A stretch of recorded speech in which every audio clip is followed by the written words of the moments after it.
ಸೋದರ ಸೋದರಿಯರೇ, ಥಿಯಾಸಫಿ ಏನೆಂದೋ ನಮಗೆ ತಿಳಿಯದೇ ಇದ್ದ ಕಾಲದಲ್ಲಿ ಶ್ರೀರಾಮ್ಪುರ, ಹುಳಿಯಾರು, ಚಿಕ್ಕನಾಯಕನಹಳ್ಳಿಯಿಂದ ಸೋದರರು ಬಂದು ಹೊಸದುರ್ಗಕ್ಕೆ ಥಿಯಾಸಫಿ ಸೊಸೈಟಿಯನ್ನು ಪರಿಚಯಿಸಿದರು. 7 ಜನರನ್ನು ಒಳಗೊಂಡಂತೆ ಶಾಂತಿ ಥಿಯಾಸಫಿಕಲ್ ಸೊಸೈಟಿ ಎಂಬ ನಾಮಾಂಕಿತದಲ್ಲಿ ಹೊಸದುರ್ಗದಲ್ಲಿ ಲಾಡ್ಜ್ ಸ್ಥಾಪನೆಯಾಗೋದಕ್ಕೆ ಅವರೇ ಕಾರಣೀಭೂತರಾದರು. ಯಾರವರು?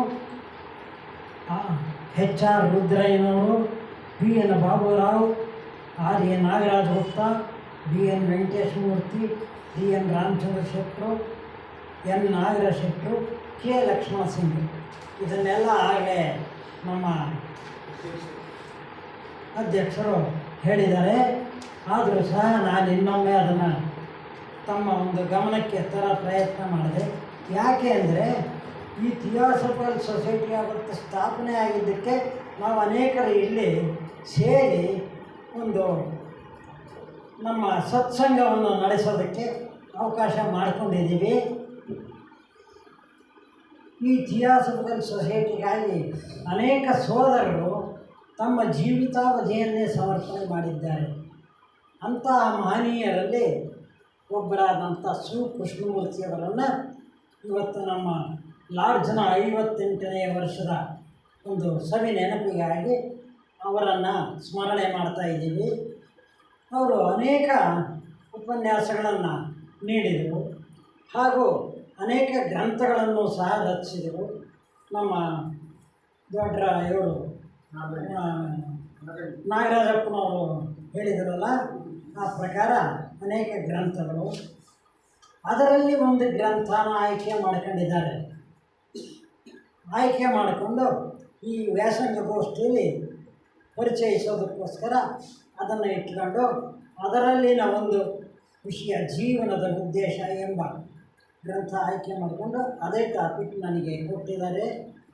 ಜೀವನದ ಉದ್ದೇಶ ಏನು ಅನ್ನೋದನ್ನು ಅರ್ಥ ಮಾಡ್ಕೊಳ್ಳೋ ಪ್ರಯತ್ನ ಮಾಡೋಣ.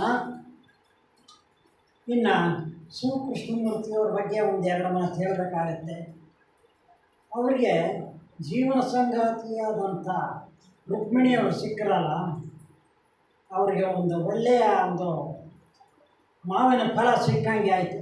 ಯಾಕೆಂದರೆ ಇವರ ಉದ್ದೇಶವೂ ಅದೇ, ಥಿಯಾಸಫಿನಲ್ಲಿ ಮುಂದುವರೆದು ಅದರಲ್ಲಿ ಲೀನವಾಗಬೇಕು ಅನ್ನೋದು. ರುಕ್ಮಿಣಿಯವರು ಅಷ್ಟೇ, ಅವರು ತಾತನ ಕಾಲದಿಂದ ಅವರು ಸಹ ಇದರಲ್ಲೇ ಇದ್ದಂಥವ್ರು. ಇವರಿಗೆ 3 ಹೆಣ್ಣುಮಕ್ಕಳು, ಶ್ರೀದೇವಿ, ಉಮಾ ಮತ್ತು ವಾಣಿ. ಇವರು ಎಲ್ಲಾದರೂ ಹೋಗಬೇಕಲ್ಲ, ಯಾವುದಕ್ಕೆ? ಥಿಯಾಸಫಿಕಲ್ ಸೊಸೈಟಿ ಪ್ರಚಾರಕ್ಕೆ ಹೋಗಬೇಕಾದ್ರೆ ಆ ಮಕ್ಕಳನ್ನೂ ಕರ್ಕೊಂಡು ಅವ್ರನ್ನೂ ನಿಭಾಯಿಸ್ಕೊಂಡು ಅವ್ರಿಗೂ ಒಂದು ಸಮಾಧಾನ ಪಡಿಸ್ಕೊಂತ ಪ್ರಚಾರಕ್ಕಾಗಿ ಕಾರ್ಯ ಮಾಡ್ತಿದ್ದರು. ಇದು ಅವರ ಒಂದು ವ್ಯಕ್ತಿತ್ವದ ಒಂದು ಮೇರು ಸಮಾನವಾದಂಥ ಗುಣ. ಇನ್ನು ಕೃಷ್ಣಮೂರ್ತಿಯವರ ವ್ಯಕ್ತಿತ್ವ ಎಂಥದಪ್ಪ ಅಂದರೆ, ಮೂಲತಃ ಮೊದಲನೇ ರೇಖೆಗೆ ಸೇರಿದವರು. ಅಂದರೆ ಸಪ್ತ ರೇಖೆಗಳು ಅಂತ ಬರುತ್ತೆ ನಮ್ಮ ಇದರಲ್ಲಿ, 7 ವಿಭಾಗ ಮನುಷ್ಯ ಯಾವ್ಯಾವ ರೀತಿ ಇರ್ತಾನೆ ಅಂತ. ಅದರಲ್ಲಿ ಮೊದಲನೇ ರೇಖೆ ಅಂದರೆ ಆಡಳಿತ ಮತ್ತು ವ್ಯವಸ್ಥೆಯ ರೇಖೆಗೆ ಸೇರಿದವರು. ಇನ್ನು 2ನೇ ರೇಖೆ ಲಕ್ಷಣಗಳಾದ ಜ್ಞಾನ ಮತ್ತು ಪ್ರೇಮವೂ ಸಹ ಅವರಲ್ಲಿ ಎದ್ದು ಕಾಣುತ್ತಿತ್ತು. ಆಮೇಲೆ ಅವರ ಇಚ್ಛಾಶಕ್ತಿ ಪ್ರಚಂಡವಾಗಿತ್ತು. ಅವರ ಮಗಳು ಸೋದರಿ ವಾಣಿಯವರು ಹೇಳ್ತಾರೆ, ವಾಣಿ ವಾಸುದೇವ ಪ್ರಕಾರ ಅನೇಕ ದೀವಿಗೆಗಳನ್ನು ಹೊತ್ತಿಸಿದ ಪ್ರಜ್ವಲ ಜ್ಯೋತಿ. ಇದಕ್ಕಿನ್ನ ಬೇಕೆ? ಒಬ್ಬ ಪ್ರಾಧ್ಯಾಪಕರು ಡಾಕ್ಟರ್ ಶ್ರೀರಾಮ್ ಭಟ್ ಅಂತ, ಅವ್ರ ಪ್ರಕಾರ ಇವರು ಅಂತರಂಗದ ಗದ್ದಲಕ್ಕೆ ಮದ್ದು ಮಾಡಿದ ಗುರು ಎಂಬುದಾಗಿ ವಿವರಣೆ ಕೊಟ್ಟಿದ್ದಾರೆ. ಇನ್ನೊಬ್ಬ ನಿವೃತ್ತ ಪ್ರಾಧ್ಯಾಪಕರು ಹೇಳ್ತಾರೆ, ಇವರು ನಮ್ಮ ಸ್ನೇಹಿತ, ತತ್ವಜ್ಞಾನಿ ಮತ್ತು ಮಾರ್ಗದರ್ಶಿ ಅಂದರೆ ಅವರ ಅಭಿಪ್ರಾಯ ಹೇಳ್ತಾ ಇದ್ದಾರೆ. ಇನ್ನೂ ಅನೇಕ ಸೋದರಿಯರ ಪ್ರಕಾರ ಅನನ್ಯ ಚೇತನ, ಅನುಕರಣ ಯೋಗ್ಯರು ಆಧ್ಯಾತ್ಮ ಶಕ್ತಿ ತುಂಬಿದ ಕೂಡ ಪುಣ್ಯಜೀವಿ, ಕರ್ಮಯೋಗಿ, ರಸ ಋಷಿ, ಬಹುಮುಖದ ವ್ಯಕ್ತಿತ್ವ ಹಿಡಿದು ಶ್ರೇಷ್ಠ ಸಂಘಟಕ ಇತ್ಯಾದಿಯಾಗಿ ಅವ್ರನ್ನ ಏನು ಹೊಗಳ್ತಾ ಇದ್ದಾರೆ ಅಂದರೆ, ಇದನ್ನು ಶ್ರೀಕೃಷ್ಣಮೂರ್ತಿ ಅವರ ವಿಚಾರ ಇಲ್ಲಿ ಇಟ್ಕೊಂತಾರೆ ಅನ್ನೋದು ಗೊತ್ತಾದ ಮೇಲೆ ಅವರ ಸ್ಮರಣಾಂಜಲಿ ತಗೊಂಡು ನಾನು ಓದೋದಕ್ಕೆ ಶುರು ಮಾಡ್ತೀನಿ. ಈ ಪುಸ್ತಕ ಇಟ್ಕೊಂಡು ನಾನು ಯಾಕೆ ಇಷ್ಟು ದಿವಸ ಸುಮ್ಮನಿದ್ದೆ, ಪುಸ್ತಕದ ಒಂದು ಹಾಳೆನೂ ತೆಗೆದು ನೋಡಲಿಲ್ವಲ್ಲ ಅಂಥೇಳಿ ಭಾಳ ವ್ಯತ್ಯಾಸಪಟ್ಟು. ಇನ್ನು ಅವರ ಜೀವಿತಾವಧಿಯಲ್ಲಿ ಅವರ ಸಮೀಪ ಇದ್ದವರು, ಒಡನಾಡಿಗಳು, ಉಪನ್ಯಾಸಕರ ಕೇಳುಗರು, ಇವರ ಪ್ರಕಾರ ನಾವು ಧನ್ಯರು, ಇವರ ಕಾಲದಲ್ಲಿ ಇದ್ವಲ್ಲ ಅದೇ ನಮ್ಮ ಪುಣ್ಯ ವಿಶೇಷ ಎಂಬ ಉದ್ಗಾರ. ಇನ್ನು ಇವರ ಜನ್ಮ 1922ನೇ ಇಸ್ವಿ ಜೂನ್ ತಿಂಗಳು 22. ಆಮೇಲೆ ಸ್ವಸ್ಥಾನ ಸೇರ್ತಾ ಇದ್ದಾರೆ 2007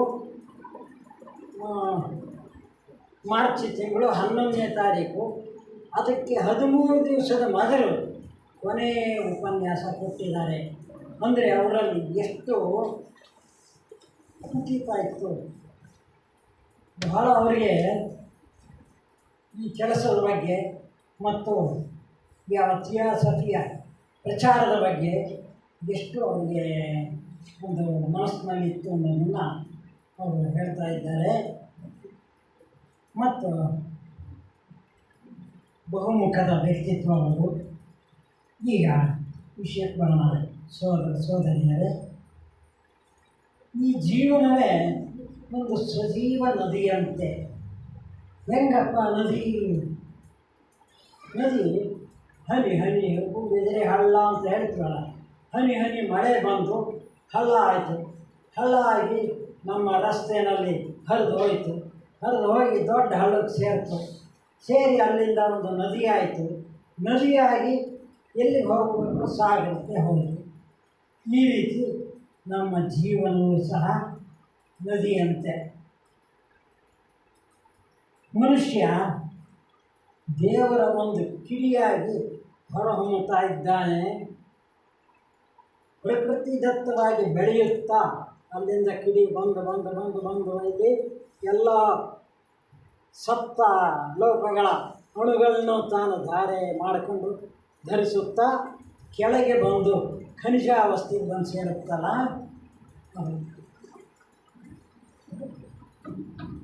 ಇದು ಒಂದು ಕಿಡಿಯಾಗಿ ಹೊರಹೊಮ್ಮಿ ಪ್ರಕೃತಿದತ್ತವಾಗಿ ಬೆಳೆಯುತ್ತಾ ಜೀವನದ ಅಂತ್ಯದಲ್ಲಿ ಈ ಜೀವಾತ್ಮನು ದಿವ್ಯಾತ್ಮದಲ್ಲಿ ಪ್ರವೇಶ ಮಾಡ್ತಾನೆ.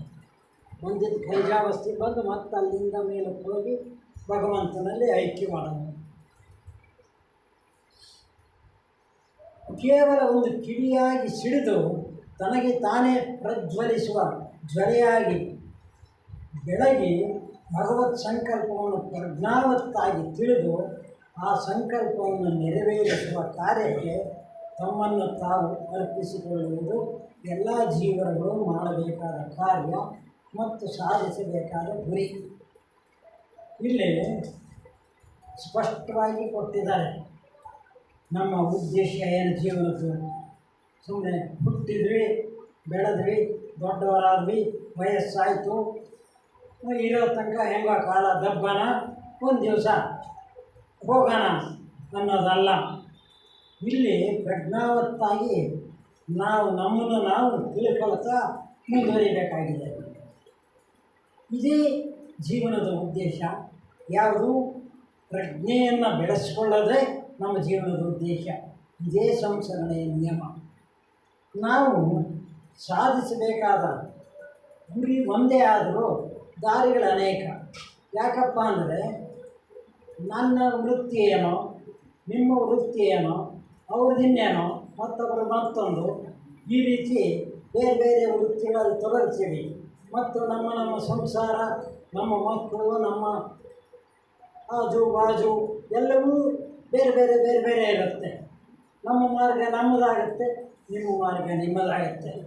ಈ ರೀತಿ ಅದನ್ನೇನು ನನ್ನ ಹಾಗಿರಯ್ಯ ನೀನು ಅಂತ ಯಾರಿಗೇನು ಹೇಳೋ ಹಾಗಿಲ್ಲ.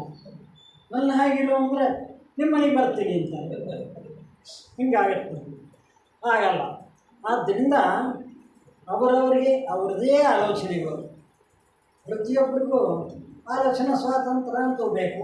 ಯಾಕೆ ಅಂದರೆ ನಾವು ವಿಭಿನ್ನವಾದ ಅಂಶೀಭೂತರಾಗಿ ಹುಟ್ಟಿರೋದೇ ಕಾರಣ. ಅದಕ್ಕೋಸ್ಕರ ನಾವು ಆಲೋಚನೆಯ ಒಂದು ಸ್ವಾತಂತ್ರ್ಯ ಬೇಕು ನಮಗೆ. ಆ ಆಲೋಚನೆಯಲ್ಲಿ ಇಂದ್ರಿಯ ಲೋಲುಪ್ತತೆ ಬಿಟ್ಟು ಪ್ರಕೃತಿಯ ನಿಯಮವನ್ನು ಅರ್ಥೈಸಿಕೊಂಡು ದೈವ ನಿಯಮ ಅನ್ನೋದೊಂದು ಏನಿದೆಯೋ ಅದನ್ನು ಅಳವಡಿಸಿಕೊಂಡು ಇವೆರಡಕ್ಕನುಸಾರವಾಗಿ ಹೊಂದಿಕೊಂಡು ಬಾಳೋದೇ ನಿಜವಾದ ಸ್ವಾತಂತ್ರ್ಯ. ಸ್ವಾತಂತ್ರ್ಯ ಅಂದರೆ ನಮ್ಗೆ ಹೆಂಗೆ ಬೇಕೋ ಹಂಗಿರೋದಲ್ಲ. ಇದೆಲ್ಲ ಗೊತ್ತಿದ್ದು ನಮ್ಮ ಜೀವನವನ್ನು ಅದರಂತೆ ರೂಪಿಸಿಕೊಳ್ಳಲು ನಮಗೆ ಸಾಧ್ಯವಾಗುತ್ತಿಲ್ಲ. ಇದಕ್ಕೇನು ಕಾರಣ? ಪ್ರಶ್ನೆ ಹಾಕ್ಕೊಂಡಿದ್ದಾರೆ, ಅದಕ್ಕೆ ಉತ್ತರ ಹೇಳ್ತಾರವರು.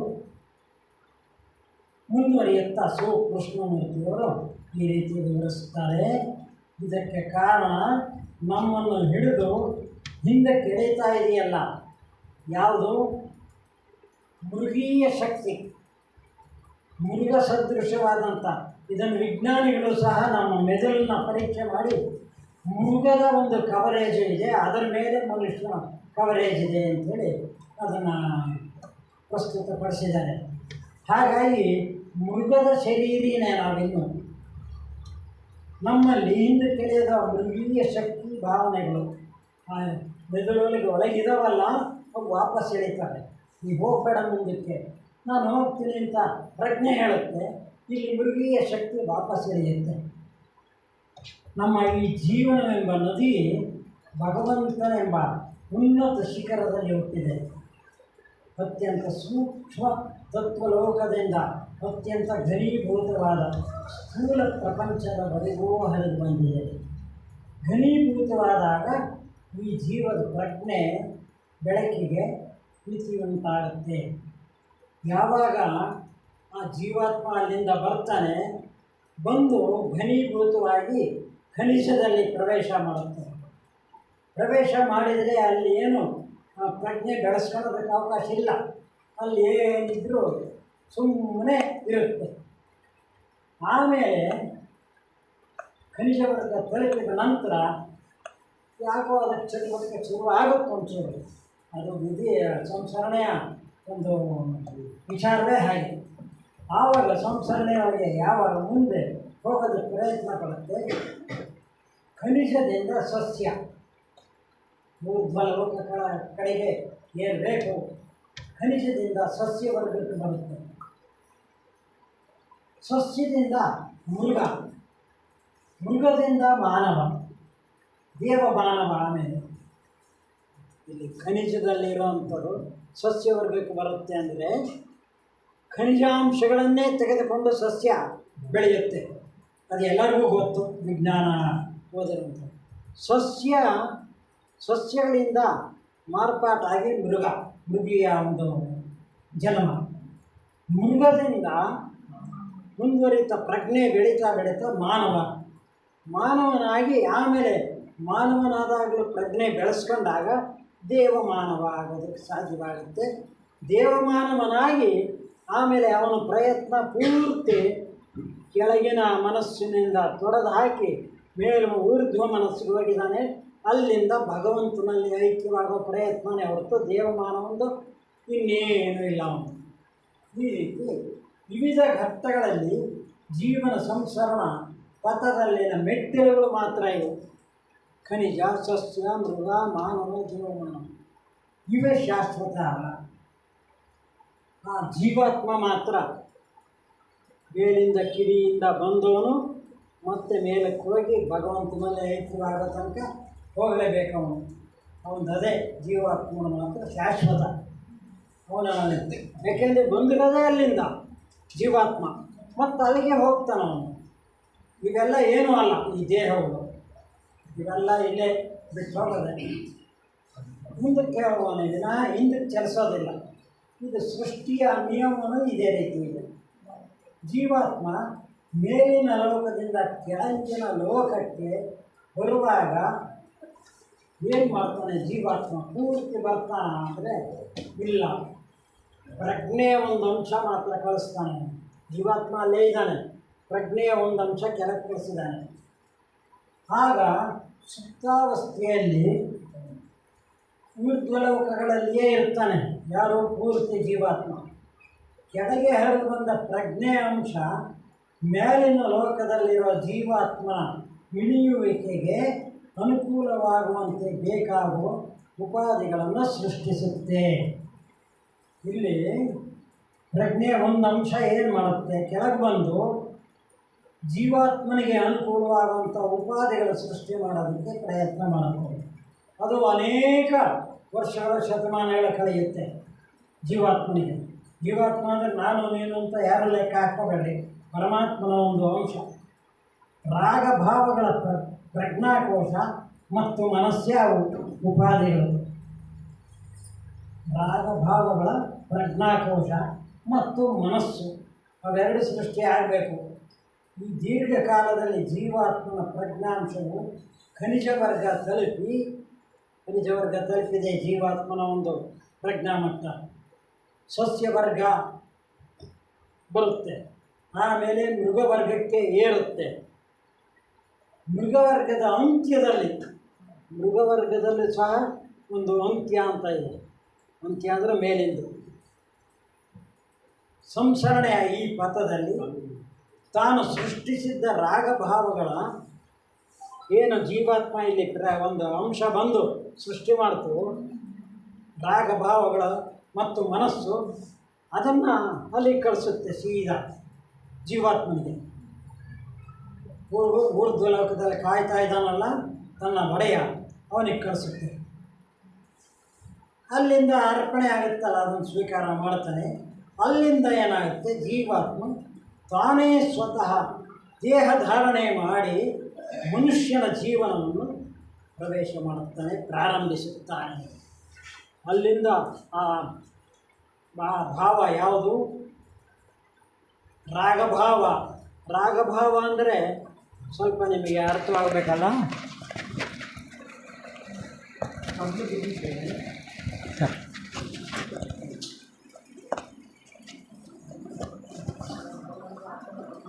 ರಾಗಭಾವಗಳು ಅಂದರೆ ಸ್ವಲ್ಪ ಅರ್ಥ ಆಗಬೇಕಲ್ಲ, ಒಂದೆರಡು ಮಾತು ಹೇಳ್ತೀನಿ. ರಾಗ ಅಂದರೆ ಆಸೆ, ಅದು ಬೇಕು ಇದು ಬೇಕು ಅನ್ನೋಂಥದ್ದು, ಅದನ್ನೆಲ್ಲ ನೋಡೋವಂಥದ್ದು. ಕಣ್ಣಿಂದ ನೋಡೋದಿರ್ಬೋದು, ಕೈಯಿಂದ ಮುಟ್ಟೋದಿರ್ಬೋದು, ಬಾಯಿಂದ ಸವಿಯೋದಿರ್ಬೋದು, ಯಾವುದೇ ಇರ್ಬೋದು. ಅದರ ಭಾವನೆ ಅಂದರೆ ಇಂಥದ್ದು ನಾನು ತಿನ್ನಬೇಕಪ್ಪ, ಇಂಥದ್ದನ್ನ ಬಟ್ಟೆ ನಾನು ಹಾಕಬೇಕಪ್ಪ ಅನ್ನೋ ಭಾವನೆ ಇದೆಯಲ್ಲ, ಭಾವೇ ಅದರ ಪ್ರಜ್ಞಾಕೋಶ. ಮತ್ತು ಮನಸ್ಸು, ಇದನ್ನೆಲ್ಲ ಆಲೋಚನೆ ಮಾಡೋದಕ್ಕೆ ಬೇಕಲ್ಲ ಮನಸ್ಸೇ ಇಲ್ಲದಿದ್ದರೆ ಆಲೋಚನೆ ಹೆಂಗೆ ಮಾಡೋದು? ಇವನ್ನೆಲ್ಲ ಜೀವಾತ್ಮನಿಗೆ ಅರ್ಪಣೆ ಮಾಡುತ್ತೆ. ಅಲ್ಲಿಂದ ಮುಂದಕ್ಕೆ ಜೀವಾತ್ಮ ತಾನೇ ಸ್ವತಂತ್ರವಾಗಿ ದೇಹ ಧಾರಣೆ ಮಾಡಿ ಮಾನವ ಜೀವನವನ್ನು ಪ್ರವೇಶ ಮಾಡುತ್ತಾನೆ. ಜೀವಾತ್ಮ ಮೇಲಿಂದ ಇಳಿದು ಬರ್ತಾನಲ್ಲ, ಜೀವಾತ್ಮ ಅಂದರೆ ಒಬ್ಬನೆಯಾ? ನಮ್ಮದೊಂದೇನಾ? ಅಲ್ಲ, ಎಲ್ಲ ಜೀವಾತ್ಮಗಳೂ ಬರ್ತವೆ, ಒಬ್ಬೊಬ್ಬರೇ ಬರಲ್ಲ. ಅನೇಕ ಜೀವರುಗಳ ಅಂಶಗಳು ಒಟ್ಟಾಗಿ ಇಳಿತವೆ. ಮೃಗವರ್ಗದ ಅಂತ್ಯಸ್ಥಿತಿವರೆಗೂ ಒಟ್ಟಾಗಿಯೇ ಪ್ರಗತಿ ಹೊಂದುತ್ತವೆ. ಮೃಗವರ್ಗದ ಅಂತ್ಯಸ್ಥಿತಿ ಅಂದರೆ ಅವಕ್ಕಾಗಲೇ ಪ್ರಜ್ಞೆ ಮಟ್ಟ ನಾನು ಏನು ಎಂತು ಅನ್ನೋದು ತಿಳಿಯುತ್ತೆ. ಆ ಮಟ್ಟಕ್ಕೆ ಬರೋ ತನಕನೂ ಒಟ್ಟಾಗಿ ಬರ್ತವೆ. ಆಮೇಲೆ ಏನಾಗುತ್ತೆ? ಇವುಗಳ ಸುತ್ತ ಪ್ರಜ್ಞೆ ಎಚ್ಚರವಾಗುತ್ತಲ್ಲ, ಖನಿಜ ವರ್ಗದಲ್ಲಿ ಸ್ಥೂಲ ಪ್ರಜ್ಞೆ, ಸಸ್ಯವರ್ಗದಲ್ಲಿ ರಾಗಭಾವಗಳು ಮತ್ತು ಮೃಗವರ್ಗದಲ್ಲಿ ಸ್ವಲ್ಪ ಮಟ್ಟಿಗೆ ಮನಸ್ಸು, ಯೋಚನಾ ಪ್ರಜ್ಞೆ ವಿಕಾಸವಾಗುತ್ತವೆ. ವಿಕಾಸವಾಗಿ ಮೃಗವರ್ಗದ ಅಂತ್ಯದ ಸ್ಥಿತಿಯನ್ನು ಮುಟ್ಟುತ್ತಾ ಜೀವನ ಪ್ರಜ್ಞೆ ಅನ್ನೋದು ಮೃಗಗಳಲ್ಲಿ ತಾನು ಬೇರೆ, ಅದು ಬೇರೆ, ಇದು ಬೇರೆ, ನಾನು ಬೇರೆ ಅನ್ನೋದ ಒಂದು ಭಾವನೆ ಬೆಳೆಯುತ್ತೆ ಮೃಗ ವರ್ಗದ ಕೊನೆಯದರಲ್ಲಿ, ಅಂತ್ಯದಲ್ಲಿ. ಕಾರಣ ಯಾಕಪ್ಪ ಹಿಂಗೆ ಯಾಕಾಯಿತು ಅಂದರೆ ಮನಃಶಕ್ತಿ ಬೆಳವಣಿಗೆ ಆಯಿತು. ಅದಕ್ಕೊಂದು ಮನಸ್ಸು ಅನ್ನೋದು ಬೆಳವಣಿಗೆ ಆಯ್ತಲ್ಲ, ಆ ಬೆಳವಣಿಗೆ ಆದಾಗ ಏನಾಗುತ್ತೆ, ನಾನು ಬೇರೆ ಅದು ಬೇರೆ ಅನ್ನೋದು ಅದಕ್ಕೆ ಸ್ವಲ್ಪ ಮಟ್ಟಿಗೆ ನಾನು ಬೇರೆ ಮನುಷ್ಯರ ಹಾಗೆ ನಾನು ಬೇರೆ ನೀನು ಬೇರೆ ಅಂತ ಅಷ್ಟೆಲ್ಲ ವಿಚಾರ ಶಕ್ತಿ ಇರೋಲ್ಲ. ಒಟ್ಟಿನಲ್ಲಿ ಅದು ಬೇರೆ ಇದು ಬೇರೆ ಅಂಥೇಳಿ ಜಗಳ ಆಡ್ತಾವೆ. ಟಗರು ಎರಡು ಬಿಟ್ಟರೆ ಜಗಳ ಆಡ್ತಾವಲ್ಲ, ಕೋಳಿ ಎರಡು ಬಿಟ್ಟರೆ ಜಗಳ ಆಡ್ತಾವಲ್ಲ. ಹಾಗೆ ಕಾಡು ಮೃಗಗಳ ಸ್ಥಿತಿಯಿಂದ ಸಾಧು ಮೃಗಗಳ ಸ್ಥಿತಿಗೆ ಮುಟ್ಟುತ್ತೆ ಕೊನೆಗೆ. ಇದೆಲ್ಲ ಆದಮೇಲೆ ಕಾಡು ಮೃಗಗಳ ಸ್ಥಿತಿಯಿಂದ ಸಾಧು ಮೃಗಗಳು ಅಂದರೆ ಹಸು, ನಾಯಿ, ಬೆಕ್ಕು, ಕುದುರೆ, ನಾವು ಸಾಕುವಂಥ ಪ್ರಾಣಿಗಳು ಮನುಷ್ಯರ ಸಂಪರ್ಕಕ್ಕೆ ಬಂದು ಅವನ ಅಧೀನ ಆಗ್ತಾವವು. ಅಧೀನವಾಗಿ ಸಾಕು ಪ್ರಾಣಿಗಳ ಜವಾಬ್ದಾರಿ ಮನುಷ್ಯನೇ ನಿರ್ವಹಿಸ್ತಾನೆ. ಈಗ ಏನಾಗುತ್ತೆ, ಈ ಸಾಕು ಪ್ರಾಣಿಗಳಲ್ಲಿ ಪ್ರತ್ಯೇಕತಾ ಭಾವನೆಯು ಬೆಳೆಯಲು ಇನ್ನೂ ಹೆಚ್ಚಾಗಿ ಬೆಳೆಯಲು ಪ್ರಾರಂಭವಾಗುತ್ತೆ. ತಮ್ಮ ಹಸಿವು, ಬಾಯಾರಿಕೆ, ವಿಷಯಾಪೇಕ್ಷೆ ಇವೆಲ್ಲ ಪ್ರಧಾನ ಆಕರ್ಷಣೆಯಾಗಿ ಅವನ್ನು ತೀರಿಸಿಕೊಳ್ಳುವಲ್ಲಿ ಪರಸ್ಪರ ಪ್ರಾಣಿಗಳಲ್ಲಿ ಹೋರಾಟವೂ ನಡೆಯುತ್ತೆ. ಹೀಗೆ ಇದುವರೆಗೂ ಪ್ರಾಣಿ ವರ್ಗದಲ್ಲಿ ಸಾಮೂಹಿಕವಾಗಿ ಹರಿಯುತ್ತಿದ್ದ ಜೀವಾಂಶರ ಪ್ರಜ್ಞಾಂಶಗಳು ಬೇರೆ ಬೇರೆಯಾಗುತ್ತವೆ. ಕೃಷ್ಣಮೂರ್ತಿಯವರು ಎಷ್ಟು ಚೆನ್ನಾಗಿ ವಿವರಣೆ ಕೊಟ್ಟಿದ್ದಾರೆ ನೋಡಿ. ನಮಗೆ ಎಂಥವ್ರಿಗೂ ಆ ಪುಸ್ತಕ ಓದಿದರೆ ಇದು ಅರ್ಥವಾಗಬೇಕು, ಹಾಗೆ ಸರಳವಾಗಿ ಹೇಳಿದ್ದಾರೆ. ಹೇಗೆ ಸಾಮೂಹಿಕವಾಗಿ ಗಳಿಸಿಕೊಂಡು ಬಂದಿರುವ ಸಾಮೂಹಿಕ ಮನಸ್ಸಿನ ರಾಗಭಾವಗಳ ಸಾಮೂಹಿಕ ಕೋಶದಿಂದ ಒಂದೊಂದು ಜೀವನ ಪ್ರಜ್ಞಾಂಶವು ಒಂದೊಂದು ಭಾಗವನ್ನು ತನ್ನೊಂದಿಗೆ ತೆಗೆದುಕೊಂಡು ಬೇರೆ ಬೇರೆಯಾಗುತ್ತವೆ. ಇಲ್ಲಿ ನೋಡ್ರಿ, ಬೇರೆ ಬೇರೆ ಮೃಗವರ್ಗದಲ್ಲಿ ಎಲ್ಲವೂ ಒಂದೇ ಆಗಿತ್ತು. ಈಗ ಮೃಗವರ್ಗದಲ್ಲಿ ಬೆಳವಣಿಗೆ ಹೊಂದಿದ ಮೇಲೆ ತಮ್ಮ ತಮ್ಮ ಒಂದು ಭಾಗನ ತಗೊಂಡು ಬೇರೆ ಬೇರೆ ಆಗ್ತವೆ ಪ್ರಜ್ಞಾಮಟ್ಟ. ಹೀಗೆ ಬೇರೆ ಯಾವಾಗ ಮೃಗವರ್ಗದಲ್ಲಿ ಸಾಧಿಸಬೇಕಾದ ಪ್ರಗತಿ ಸಾಧಿಸಿ ಆಯಿತು, ಬೇರೆಯಾದ ಜೀವನ ಪ್ರಜ್ಞಾಂಶವು ತನ್ನ ಉಪಾಧಿಗಳಾದ ಮನಸ್ಸು ಮತ್ತು ರಾಗಭಾವಗಳ ಕೋಶಗಳನ್ನು ತನ್ನ ಮೂಲವಾದ ಜೀವಾತ್ಮನಿಗೆ ಅರ್ಪಿಸ್ತದೆ. ಮೂಲ ಜೀವಾತ್ಮ ಮೇಲಿದ್ನಲ್ಲ, ಅವನಿಗೆ ಎಲ್ಲ ಅರ್ಪಣೆ ಆಯಿತು, ತನ್ನ ಅನುಭವ ಎಲ್ಲ. ಮೇಲಿನ ಲೋಕದಲ್ಲಿ ಈ ಉಪಾಧಿಗಳಿಗಾಗಿ ಕಾಯುತ್ತಿದ್ದ ಜೀವಾತ್ಮ ಈ ಅರ್ಪಣೆಯನ್ನು ಸ್ವೀಕರಿಸ್ತಾ ಇದ್ದಾನೆ. ಸ್ವೀಕರಿಸಿದ ಮೇಲೆ ಆ ಉಪಾಧಿಗಳ ಮೂಲಕ ಕೆಳಗಿನ ಲೋಕಗಳಿಗೆ ಇಳಿತಾನವನು. ಯಾರು ಜೀವಾತ್ಮ ಅಲ್ಲಿದ್ನಲ್ಲ, ಪೂರ್ತಿ ಕೆಳಗೆ ಇಳಿತಾನವನು. ಇಲ್ಲಿಂದ ಮುಂದಕ್ಕೆ ಮನುಷ್ಯನ ಸಂಸರಣೆ ಪ್ರಾರಂಭ ಆಯಿತು. ಈಗ ನಾವೆಲ್ಲ ಮನುಷ್ಯರೇನಿದ್ದೀವಿ, ಜೀವಾತ್ಮ ಮೇಲಿಲ್ಲ, ನಮ್ಮದು ಇಲ್ಲೇ ಇದೆ. ಈಗ ಅದನ್ನು ನಾವು ಅರ್ಥ ಮಾಡ್ಕೋಬೇಕಾಗಿದೆ. ಅದಕ್ಕೋಸ್ಕರ ಜೀವಾತ್ಮ ಇಲ್ಲಿಗೆ ಬಂದಿದ್ದಾನೆ. ನೀನು ದೇವರನ್ನ ಅರ್ಥ ಮಾಡ್ಕೋಬೇಕು. ಈ ದೇಹಾತ್ಮ ಏನು, ಜೀವಾತ್ಮ ಏನು ಅನ್ನೋದು ಅರ್ಥ ಮಾಡ್ಕೋಬೇಕು. ಅದಕ್ಕೋಸ್ಕರ ಜೀವಾತ್ಮನ ಇಲ್ಲಿಗೆ ಬರ್ತಾ ಇದ್ದಾನೆ. ಇಲ್ಲಿ ಆದರೂ ಇಲ್ಲೊಂದು ಅಡ್ಡಿ ಜೀವಾತ್ಮನಿಗಿದೆ. ಏನದು ಅಂತ ಚೆನ್ನಾಗಿ ಹೇಳ್ತಾರೆ. ಮೃಗವರ್ಗದಿಂದ ಬಂದ ಇವನ ಉಪಾಧಿಗಳಲ್ಲಿ ಮೃಗಶಕ್ತಿಯೇ ಹೆಚ್ಚು ವೀರ್ಯವತ್ತಾಗಿರುತ್ತದೆ, ಬಲವಾಗಿರುತ್ತದೆ ಮೃಗಶಕ್ತಿ. ಮೃಗಶಕ್ತಿ ಮೇಲುಗೈಯಾಗತ್ತೆ. ಆತ್ಮಶಕ್ತಿ ಇನ್ನೂ ವಿಕಾಸವಾಗಿಲ್ಲ, ನಿಧಾನವಾಗಿ ಆಗುತ್ತದು. ಇಲ್ಲಿ ಗಮನಿಸಬೇಕಾದ ಒಂದು ಅಂಶ, ಮೃಗದಿಂದ ಬಂದ ಉಪಾಧಿಗಳನ್ನು ದೇಹಾತ್ಮ ಅಂತ ನಾವು ಕರಿತೀವಿ. ಇದು ದೇಹಾತ್ಮ ಮೃಗದಿಂದ ಬಂದಿರೋದು. ಆದರೆ ಇದನ್ನು ಮೀರಿದ ಆತ್ಮನ ಪ್ರಜ್ಞಾ ವಿಭಾಗ ಇದೆಯಲ್ಲ, ಅವನೇ ಜೀವಾತ್ಮ. ಯಾಕೆಂದರೆ ಮೇಲಿಂದ ಬಂದಿದ್ದಾನಲ್ಲ ಅವನು ಇಲ್ಲಿ ಕರ್ಕೊಂಡು ಹೋಗೋದಕ್ಕೆ ಜೀವಾತ್ಮ. ಹೀಗೆ ಮಾನವನಾಗಿ ಸಂಸರಣೆ ಪ್ರಾರಂಭಿಸಿರುವ ಜೀವಾತ್ಮನ ವಿಕಾಸ 3 ದರ್ಜೆಯಲ್ಲಿ ಮುಂದುವರಿಯುತ್ತೆ. ಮಾನವನ ವಿಕಾಸ ಎಲ್ಲರದು ಒಂದೇ ರೀತಿ ಆಗಲ್ಲ, 3 ರೀತಿ ನಡೆಯುತ್ತೆ. ಇದರಲ್ಲಿ ಮೊದಲನೇದು ಮೃಗ ಸ್ವಭಾವದ ಮನುಷ್ಯ, ಎರಡನೇದು ಮನಸ್ಸು ಪ್ರಧಾನವಾದ ಮನುಷ್ಯ, ಮೂರನೇದು ಆಧ್ಯಾತ್ಮ ಮನುಷ್ಯ. ಮೊದಲ ದರ್ಜೆ ಮಾನವನಲ್ಲಿ ದೇಹದ ಬಗ್ಗೆ ಮಾತ್ರ ಆಲೋಚನೆ. ಮೃಗ ಮಾನವನಿಗೆ ದೇಹದ ಬಗ್ಗೆ ಮಾತ್ರ ಆಲೋಚನೆ. ಏನಿನ ಜೀವಾತ್ಮ ನನಗೇನು ಗೊತ್ತು. ದೇಹದ ಹಸಿವು, ಬಾಯಾರಿಕೆ, ವಿಷಯಾಪೇಕ್ಷೆ ಇವೇ ಅವನಿಗೆ ಪ್ರಿಯ. ಇವಕ್ಕಾಗಿ ಏನು ಬೇಕಾದರೂ ಮಾಡ್ತಾನೆ. ಕೆಟ್ಟದ್ದು ಒಳ್ಳೆಯದು ಎಂಬ ಅರಿವೇ ಅವನಿಗಿಲ್ಲ. ಈ ಪ್ರಪಂಚದಲ್ಲಿ ಮೃಗ ಸ್ವಭಾವದ ಇಂಥ ಜನವೇ ಬಹಳ ಇದ್ದಾರೆ. ಈ ಪ್ರಪಂಚದಲ್ಲಿ ಇಲ್ಲಿಲ್ಲ, ಈ ಪ್ರಪಂಚದಲ್ಲಿ ಇದ್ದಾರೆ. ಎರಡನೇ ದರ್ಜೆಯ ಮಾನವ ಕೆಟ್ಟದ್ದಕ್ಕೂ ಒಳ್ಳೆಯದಕ್ಕೂ ಇರೋ ವ್ಯತ್ಯಾಸ ತಿಳಿತಾನೆ. ಎರಡನೇ ದರ್ಜೆ, ಇದು ಅವನು ಮಾತಾಡ್ತಿರೋದು ಸರಿ ಇಲ್ಲ, ಅವನು ಮಾಡೋ ಕೃತಿ ಸರಿ ಇಲ್ಲ, ಇವನು ಮಾಡೋದು ಸರಿ ಇದೆ, ಎಲ್ಲ ಅರ್ಥವಾಗುತ್ತೆ. ಆದರೂ ಸಹ ಅವನಲ್ಲಿ ಮೃಗ ಸ್ವಭಾವನೇ ಇನ್ನೂ ಕೆಲಸ ಮಾಡುತ್ತಿರುತ್ತೆ. ಸಹಸ್ರಾರು ಸಂಕಲ್ಪ ರೂಪಗಳು ಸೃಷ್ಟಿಯಾಗಿ ತುಂಬಿಕೊಂಡಿರುತ್ತವೆ. ಅದಕ್ಕಾಗಿ ಇದನ್ನು ರೂಪ ಮನಸ್ಸೆಂದು ಕರೆಯಲಾಗಿದೆ. ಇಲ್ಲಿ ರೂಪಗಳು ಏನಪ್ಪ? ಸಹಸ್ರಾರು ಮನಸ್ಸಿನಲ್ಲಿ ಸೃಷ್ಟಿಯಾಗ್ತವೆ ಏನೇನೋ ಆಲೋಚನೆಗಳು, ಅವೆಲ್ಲ ರೂಪಗಳು ಅಂತ ಅವು ತುಂಬಿಕೊಂಡಿರ್ತವೆ. ಅದಕ್ಕಾಗಿ ರೂಪ ಮನಸ್ಸು ಅಂತ ಅದನ್ನು ಕರೀತಾರೆ. ಇನ್ನು ಪುನರ್ಜನ್ಮ ಕರ್ಮಗಳು ಈ ಎರಡನೇ ದರ್ಜೆಯಲ್ಲಿ ಕಾಡುತ್ತವೆ.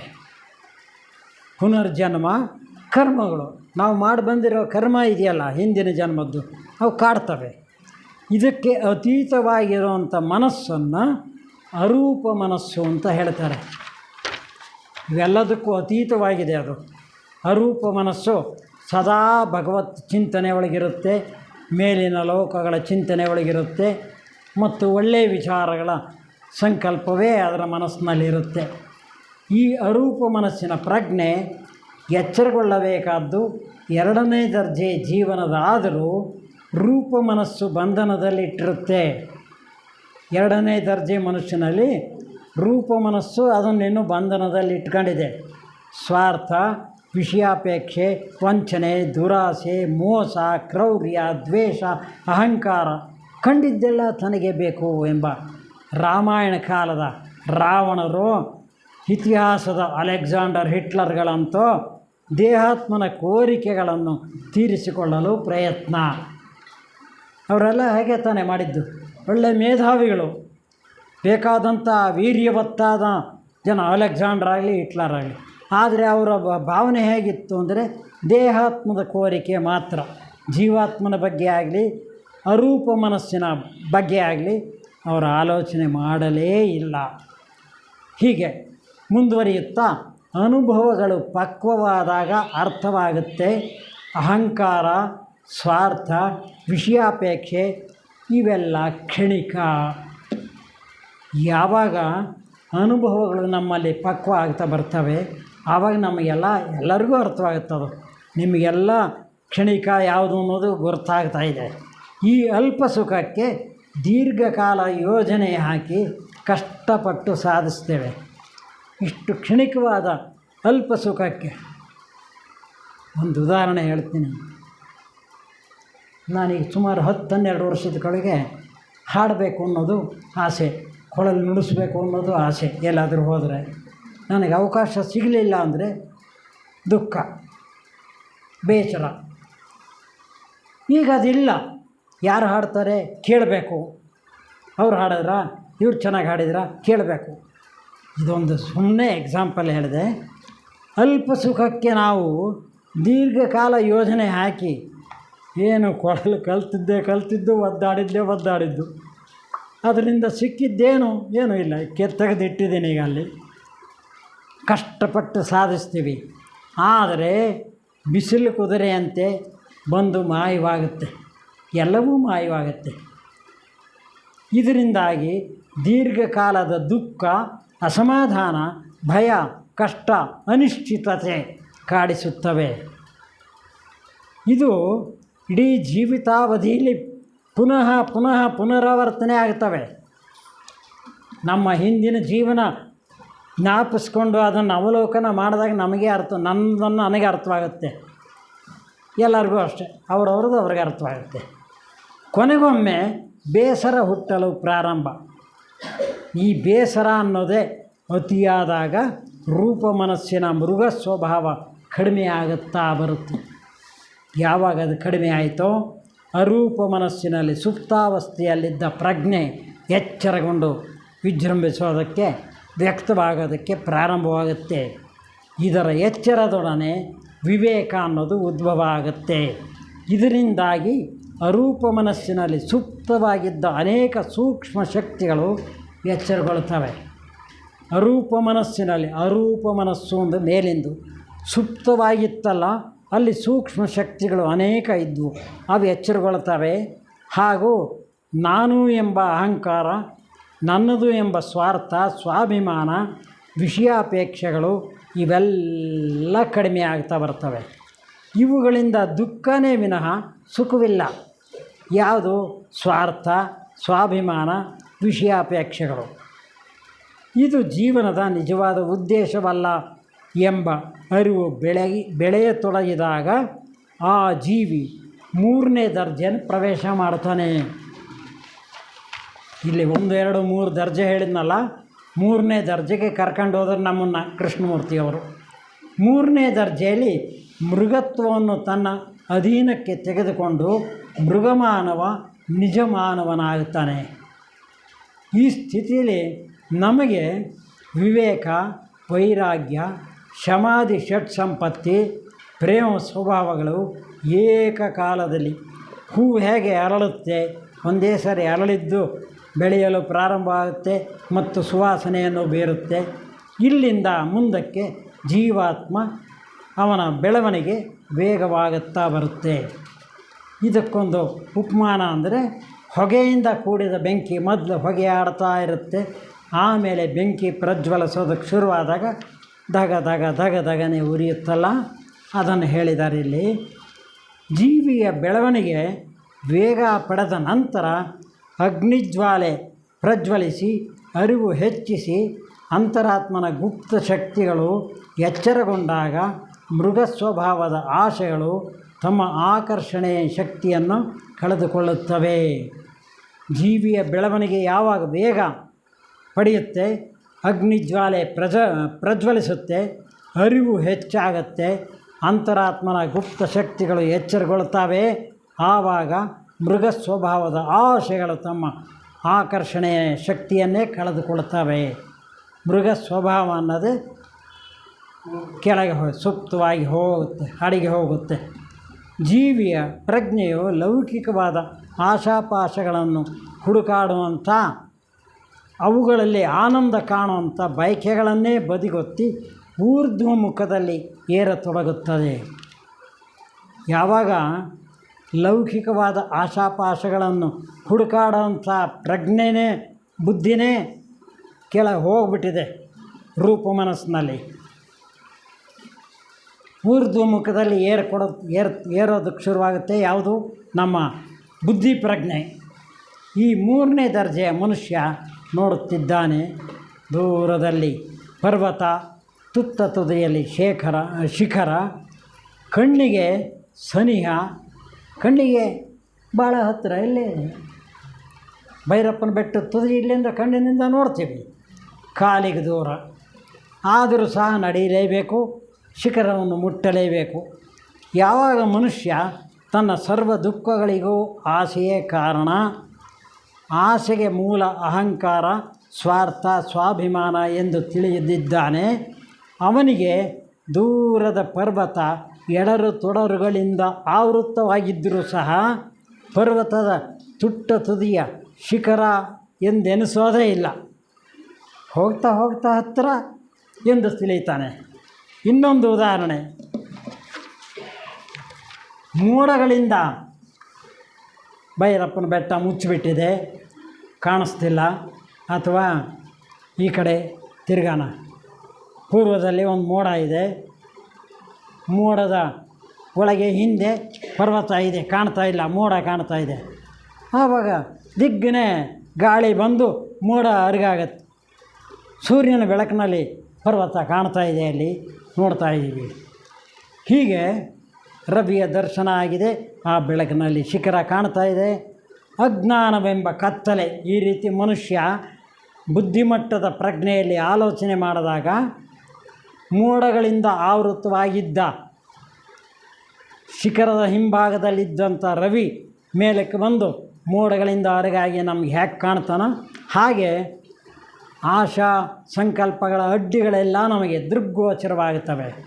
ಈ ಸ್ಥಿತಿಯಲ್ಲಿ ಮೃಗಶಕ್ತಿ ಅನ್ನೋದು ಪೂರ್ತಿ ಬಲಹೀನವಾಗುತ್ತೆ.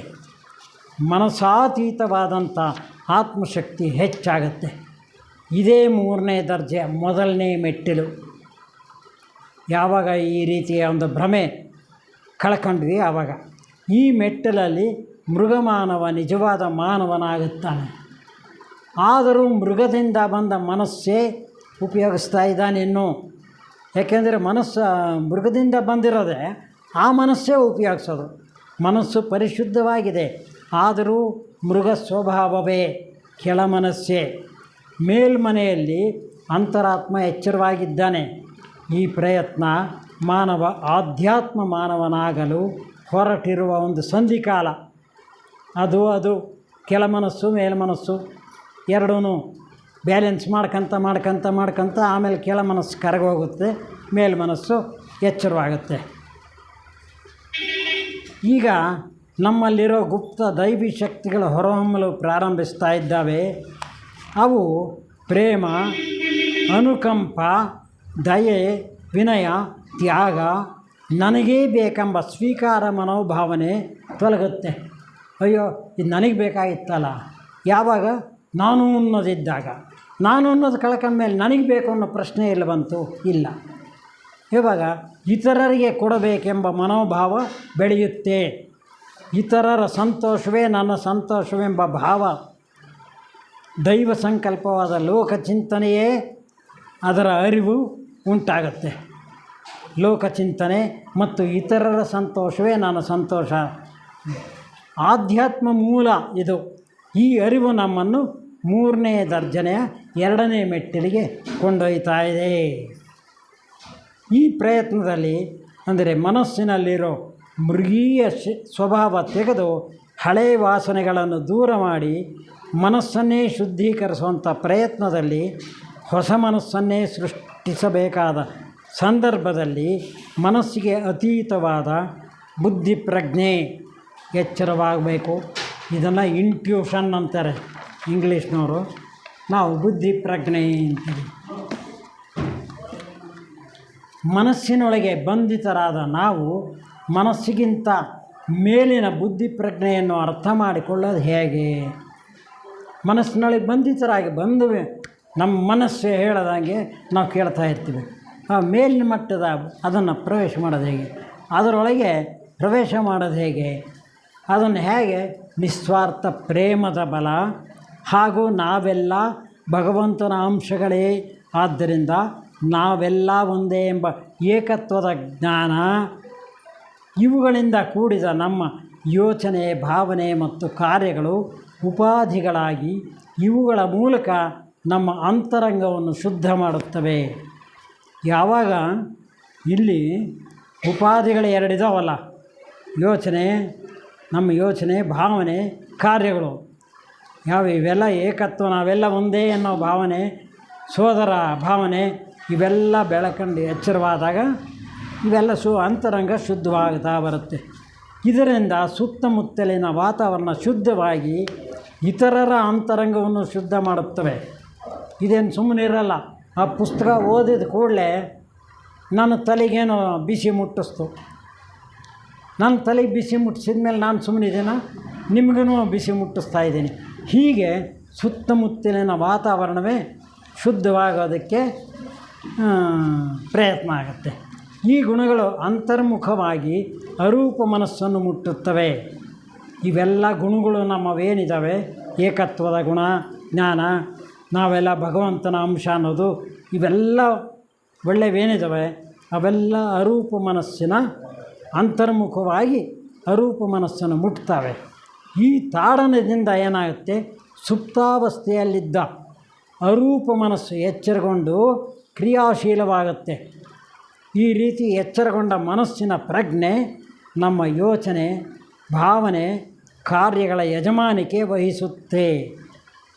ಆವಾಗ ಏನಾಗುತ್ತೆ, ಎಚ್ಚರಗೊಂಡು ಕ್ರಿಯಾಶೀಲವಾಗುತ್ತಲ್ಲ ಅರೂಪ ಮನಸ್ಸು, ಅದು ಸುಮ್ಮನೆ ಇರಲ್ಲ, ನಮ್ಮ ಯೋಚನೆ ಭಾವನೆ ಕಾರ್ಯಗಳ ಯಜಮಾನಿಕೆಯನ್ನು ವಹಿಸುತ್ತೆ. ಈ ಲೋಕವೇ ನಮ್ಮ ಜೀವಾತ್ಮನ ವಾಸಸ್ಥಾನ. ಏನು ಸೃಷ್ಟಿಯಾಯಿತು ಲೋಕ, ಇದರಲ್ಲೇ ನಾವು ಇಲ್ಲಿಂದ ಮುಂದಕ್ಕೆ ಬುದ್ಧಿ ಪ್ರಜ್ಞೆಯ ಬೆಳಕಿನಲ್ಲಿ ಇನ್ನು ನಾನು ಮುಂದುವರಿಯಲು ಸಾಧ್ಯವಿಲ್ಲವೆಂದು ತಟಸ್ಥವಾಗಿ ಬಿಡುತ್ತೆ. ಯಾವುದು? ಇಲ್ಲಿಂದ ಮುಂದೆ ಬುದ್ಧಿ ಪ್ರಜ್ಞೆ ಬೆಳಕಿನಲ್ಲಿ ನಮ್ಮ ಮನಸ್ಸು ಅನ್ನೋದು, ಆಲೋಚನೆ ಮಾಡೋ ಮನಸ್ಸಿತ್ತಲ್ಲ, ತಟಸ್ಥವಾಗಿಬಿಡುತ್ತೆ. ಇನ್ನೇನು ಆಲೋಚನೆ ಮಾಡಲ್ಲ, ನನಗೆ ಬುದ್ಧಿ ಇದೆ, ಆ ಬುದ್ಧಿ ನಿರ್ವಹಿಸುತ್ತೆ ಅಂತ. ತನಗಿಂತ ಅತೀತವಾದ ಬುದ್ಧಿಶಕ್ತಿಗೆ ತನ್ನನ್ನು ಅರ್ಪಣೆ ಮಾಡಿಕೊಳ್ಳುತ್ತೆ. ಮನಸ್ಸಿನ ಆಲೋಚನೆಗಳಿಗಿನ್ನ ಬುದ್ಧಿ ಮಟ್ಟದ ಪ್ರಜ್ಞೆ ಇದೆಯಲ್ಲ, ಅದಕ್ಕೆ ತನ್ನನ್ನು ತಾನು ಅರ್ಪಣೆ ಮಾಡಿಕೊಳ್ಳುತ್ತೆ. ಇಲ್ಲಿಂದ ಅರೂಪ ಮನಸ್ಸಿನಲ್ಲಿರೋ ಜೀವಾತ್ಮ ಬುದ್ಧಿ ಪ್ರಜ್ಞೆಗೆ ಏರುತ್ತಾ ಇದ್ದಾನೆ. ಅಲ್ಲಿಂದ ಎಲ್ಲ ಕಾರ್ಯಭಾರಗಳನ್ನು ನಡೆಸಲು ಪ್ರಾರಂಭಿಸುತ್ತವೆ. ಎಲ್ಲ ಕಾರ್ಯಭಾರಗಳು ಬುದ್ಧಿ ಪ್ರಜ್ಞೆಯಿಂದ ನಡೀತಾವಾಗ. ಆತ್ಮನಿಂದ ಪ್ರೇರಿತವಾದ ಈ ಬುದ್ಧಿ ಪ್ರಜ್ಞೆಯ ಜೀವನ ಕೆಳಗಿನ ಲೋಕಗಳ ಕಾರ್ಯಗಳನ್ನು ನಿರ್ವಹಿಸುವುದೇ ಯೋಗ ಮಾರ್ಗ. ಹಳೆಯ ಮನಸ್ಸು ಪೂರ್ಣ ನಾಶವಾಗಿ ಆ ಜಾಗದಲ್ಲಿ ಹೊಸ ಮನಸ್ಸು ಸೃಷ್ಟಿಯಾಗಿದೆ. ಈ ರೀತಿ ಯೋಗ ಮಾರ್ಗ ಪ್ರವೇಶಿಸಿದವನನ್ನು ಬೌದ್ಧ ಮತದವರು ಸೋತಾಪನ್ನ ಎಂದು ಕರೆಯುತ್ತಾರೆ. ಏನದು ಸೋತಾಪನ್ನ ಅಂದರೆ? ಪ್ರವಾಹವನ್ನು ಪ್ರವೇಶಿಸಿದವನು. ಇದನ್ನೇ ಹಿಂದೂ ಮತದಲ್ಲಿ ಪರಿವ್ರಾಜಕ ಅಂತ ಹೇಳ್ತಾರೆ. ಎಂದರೆ ಮನಸ್ಸಿನ ಬಂಧನದಿಂದ ಮುಕ್ತನಾಗಿ ಬುದ್ಧಿ ಪ್ರಜ್ಞೆಯಲ್ಲಿ ಸಂಚರಿಸುವನು. ಮನಸ್ಸಿನ ಬಂಧನದಿಂದ ಬಿಡುಗಡೆಯಾಗಿದ್ದಾನೆ, ಬುದ್ಧಿ ಪ್ರಜ್ಞೆಯಲ್ಲಿ ಒಳ್ಳೆಯ ರೀತಿಯ ಆಲೋಚನೆಗಳ ಬುದ್ಧಿ ಪ್ರಜ್ಞೆಯಲ್ಲಿ ಸಂಚರಿಸ್ತಾನೆ. ಅವನ್ನ ಪರಿವ್ರಾಜಕ. ಕ್ರಿಶ್ಚಿಯನ್ ಮತದವರು ಇವನ್ನ ಬರ್ತ್ ಅಂದರು. ಅಂದರೆ ಬುದ್ಧಿ ಪ್ರಜ್ಞೆಯ ಜನನ, ರೀಬರ್ತ್, ಮತ್ತೆ ಹುಟ್ಟದ ಅಂತ ಇವರು ಕ್ರಿಶ್ಚಿಯನ್ರು ಹೇಳ್ತಾರೆ ಅದನ್ನು. ಇದು ಈ ರೀತಿ ಎಲ್ಲ ಮತಗಳಲ್ಲೂ ಸಹ ಈ ರೀತಿಯ ಒಂದು ವಿಚಾರ ಬೆಳೆಸ್ಕೊಳ್ತಾ ಇದ್ದಾರೆ. ಇದು ನಿಜವಾದ ಯೋಗ ಮಾರ್ಗ.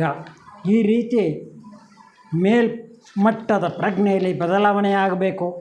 ಈ ರೀತಿ ಪ್ರಯತ್ನಿಸದೆ ಕೇವಲ ತೋರಿಕೆಯ ಧ್ಯಾನ, ಯೋಗಾಸನಗಳು, ವಾಕ್ಚಾತುರ್ಯದಿಂದ ನೀಡುವ ಉಪನ್ಯಾಸಗಳು, ವೇಷಭೂಷಣಗಳು ಇವೆಲ್ಲ ಯೋಗವೆನಿಸಿಕೊಳ್ಳುವುದಿಲ್ಲ.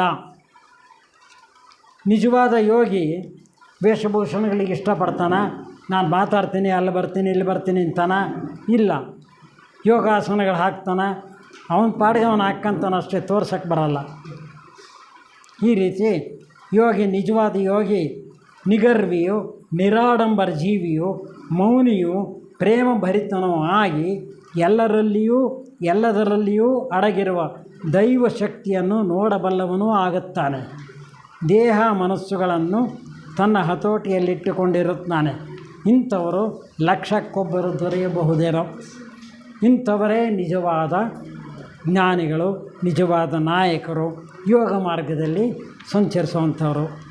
ಯೋಗ ಮಾರ್ಗದಲ್ಲಿ ಮುಂದುವರಿದಂತೆಲ್ಲ ಬುದ್ಧಿಲೋಕದ ಹಾಗೂ ಊರ್ಧ್ವಲೋಕಗಳ ಪ್ರಜ್ಞೆ ಹೆಚ್ಚೆತ್ತು ವಿಕಾಸವಾಗುತ್ತೆ. ಮಾನವಾತೀತನಾಗುತ್ತಾನೆ. ಮಾನವಾತೀತ ದೈವಮಾನವ ಆಗ್ತಾನೆ. ಜ್ಞಾನೋದಯವಾಗ್ತಾ ಇದೆ, ಬಂಧನ ತೊಲಗುತ್ತೆ, ಮುಕ್ತಾತ್ಮನಾಗುತ್ತಾನೆ. ಇದು 3ನೇ ದರ್ಜೆಯ 3ನೇ ಮೆಟ್ಟಿಲು. ಈ ರೀತಿ ಬಿಡುಗಡೆ ಹೊಂದಿದವರನ್ನೇ ಋಷಿಗಳೆಂದು ಕರೆಯಲಾಗಿದೆ. Last page. ಇಂಥ ಋಷಿಗಳು ಯೋಗ ಮಾರ್ಗದಲ್ಲಿ ಹಿಂದುಳಿದಿರುವ ಮಾನವರನ್ನು ಉದ್ಧಾರ ಮಾಡಲು ಆಸಕ್ತರಾಗಿರುತ್ತಾರೆ. ಇಂಥ ಋಷಿಗಳು ಈ ಯೋಗ ಮಾರ್ಗದಲ್ಲಿ ಮುಂದುವರೆದವರು ಬೇರೆಯವ್ರಿಗೂ ಸಹ ನಮ್ಮಂತೆ ಅವರಿಗೆ ನಮಗೇನು ಗೊತ್ತೋ ಅದನ್ನು ಹೇಳೋ ಪ್ರಯತ್ನ ಮಾಡೋಣ ಅಂತ. ಇವರು ಸದಾ ಇತರರಿಗೆ ಆಧ್ಯಾತ್ಮ ಮತ್ತು ಯೋಗ ಮಾರ್ಗ ತೋರಿಸುವ ಬೃಹತ್ ಕಾರ್ಯದಲ್ಲಿ, ಬ್ರಹ್ಮ ಕಾರ್ಯದಲ್ಲಿ ನಿರತರಾಗಿರುತ್ತಾರೆ. ಇವರನ್ನು ಕಾಣದ ಹೇಗೆ? ಇವರ ವಾಸ ಪರ್ವತದ ತಪ್ಪಲು ಗುಹೆ. ಇಂಥ ಜನ ವಸತಿ ಇಲ್ಲದ ಏಕಾಂತವಾದ ನಿರಂತರ ಧ್ಯಾನ ಭಗವತ್ ಚಿಂತನಕ್ಕೆ ಅನುಕೂಲವಾಗುವಂತಹ ಜಾಗಗಳಲ್ಲಿ ವಾಸ ಮಾಡ್ತಾರವರು. ಜನ ನಿಬಿಡವಾಗಿರುವಂಥ ನಮ್ಮ ಇಲ್ಲಿ ಅವರೇನು ತಪಸ್ಸು ಮಾಡೋದಕ್ಕೆ ಆಗಲಿ ಮತ್ತೊಂದಕ್ಕೆ ಆಗಲಿ ನಮ್ಮ ಮಧ್ಯೆ ಏನಾಗುತ್ತೆ, ಆಗಲ್ಲ. ಇವರ ಇರುವಿಕೆ, ಇವರ ಕೃಪೆ ನಮಗೆ ಲಭಿಸಬೇಕಾದರೆ ನಮ್ಮ ಅರೂಪ ಮನಸ್ಸಿನ ಪ್ರಜ್ಞೆಯಲ್ಲಿ ಮಾತ್ರ.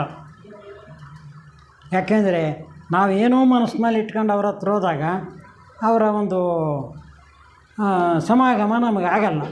ಯಾಕೆಂದರೆ ಅವರ ಪ್ರಜ್ಞೆಯ ಅತ್ಯಂತ ಕೆಳಮಟ್ಟದ್ದೇನಿದೆ ಅದೇ ಅರೂಪ ಮನಸ್ಸಿನ ಪ್ರಜ್ಞೆ. ಯಾರ್ದು? ಋಷಿಗಳು, ತಪಸ್ಸುಗಳದು. ನಮ್ಮದು ಮೇಲ್ಮಟ್ಟದ್ದದು. ಅದು ಸೇರಬೇಕು ಅಂದರೆ ಅವರಲ್ಲಿ, ನಾವಿಲ್ಲಿ ಕೆಳಗೆ. ಹೀಗೆ ಅರೂಪ ಮನಸ್ಸಿಗೆ ಮಾತ್ರ ಸಾಧ್ಯವಾಗುವ ದೈವ ಸಂಕಲ್ಪವನ್ನು ತಿಳಿಯಲು ಯತ್ನಿಸುತ್ತೇವೆಯೋ ಆವಾಗ ನಮ್ಮ ಅರೂಪ ಮನಸ್ಸಿನ ಪ್ರಜ್ಞೆ ಎಚ್ಚೆತ್ತುಕೊಳ್ಳುವುದರ ಜೊತೆಗೆ ಗತಕಾಲದ ವಾಸಗಳನ್ನು ಕಳೆದುಕೊಂಡಾಗ ಯೋಗ ದೃಷ್ಟಿಯುಳ್ಳ ಗುರುಗಳು ನಮ್ಮನ್ನು ತಮ್ಮ ಶಿಷ್ಯರನ್ನಾಗಿ ಸ್ವೀಕರಿಸ್ತಾರೆ. ಯಾವಾಗ ನಮ್ಮ ಆಶಾಪಾಶವಾದ ಈ ಜೀವನ ಇದರ ವ್ಯರ್ಥ, ಇದರಲ್ಲೇನು ಸುಖವಿಲ್ಲ ಅಂಥೇಳಿ ಯೋಗ ಮಾರ್ಗಕ್ಕೆ ಪ್ರವೇಶ ಮಾಡಿ ಅರೂಪ ಮನಸ್ಸನ್ನು ಬೆಳೆಸ್ಕೊಂಡು ಬುದ್ಧಿ ಪ್ರಜ್ಞೆಗೆ ಬರ್ತೀವೋ ಆವಾಗ ಯೋಗ ದೃಷ್ಟಿಯುಳ್ಳ ಗುರುಗಳು ನಮ್ಮನ್ನು ತಮ್ಮ ಶಿಷ್ಯರನ್ನಾಗಿ ಸ್ವೀಕಾರ ಮಾಡ್ತಾರೆ. ಇವೆಲ್ಲ ಕ್ರಿಯೆ ಉನ್ನತ ಮನಸ್ಸಿನ ಪ್ರಜ್ಞಾ ಮಟ್ಟದಲ್ಲಿ ತಾನಾಗಿ ನಡೆಯುತ್ತೆ. ಹಾಗಂತ ನಾವು ಸುಮ್ಮನಿದ್ದರೆ ಇದ್ದಲ್ಲೇ ಇರ್ತೀವಿ. ನಾವು ಪ್ರಯತ್ನ ಹಾಕಬೇಕು. ಅವರು ತೋರಿದ ದಾರಿಯಲ್ಲಿ ನಾವೇ ಮುಂದುವರಿಯಬೇಕಾಗಿದೆ. ಇದಕ್ಕಾಗಿ ನಾವು ಸದಾ ಸತ್ಚಿಂತಕರಾಗಿ ಸತ್ಸಂಗಗಳಲ್ಲಿ ಭಾಗವಹಿಸುತ್ತಾ ಉತ್ತಮ ಕೇಳುಗರಾಗುತ್ತಾ ಹಿತವಾದ ಮಿತವಾದ ಮಾತುಗಳನ್ನಾಡುತ್ತಾ ಸಂಸರಣೆಯ ನಿಯಮಗಳನ್ನು ಪಾಲಿಸುತ್ತಾ